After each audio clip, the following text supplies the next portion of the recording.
Curator Lena Vigna highlights a few of the works in Racine Art Museum's exhibit of sci-fi, fantasy, and steampunk art. So this is the Coruscant tapestry, and it was created by Alan Lewis. He is actually a British graphic designer and a Star Wars fan, and he spent months watching all of the current movies, by current I mean of course movies to date, and picking out scenes of importance that he could then translate into pixelated imagery that could then be cross-stitched. Ai Kojima's work.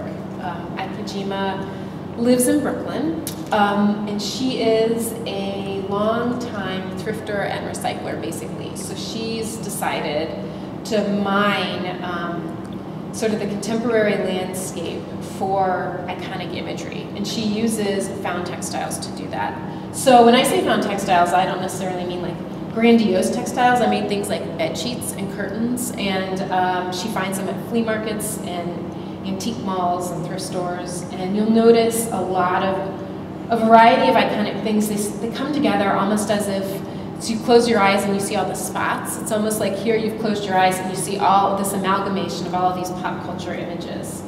Almost like we're operating at super fast speed and all of these things are flying in front of us. And then she machine stitches. If you get up close, you can really see the amount of stitching that she's doing. Quilt makers really enjoy this work because it is very much related to the history of making a quilt, but then it's also very different at the same time. So one of the artists that's in this show describes steampunk as Victorian science fiction. And what I think that's nice, it's a nice soundbite because steampunk is a very layered and complex sort of movement, and it involves fiction and art and a lifestyle, really.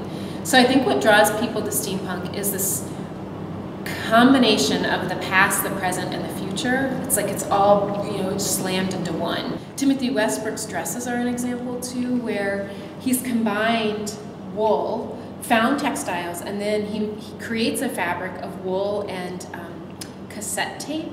So these edges that you see sort of flaring out, that's cassette tape. When we have young people here, they don't even know what cassette tape is.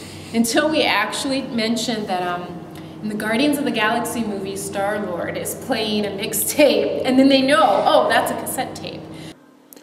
The Racine exhibit, A Whole Other World, Subculture Craft, continues through September 6th. Visit www.ramart.org.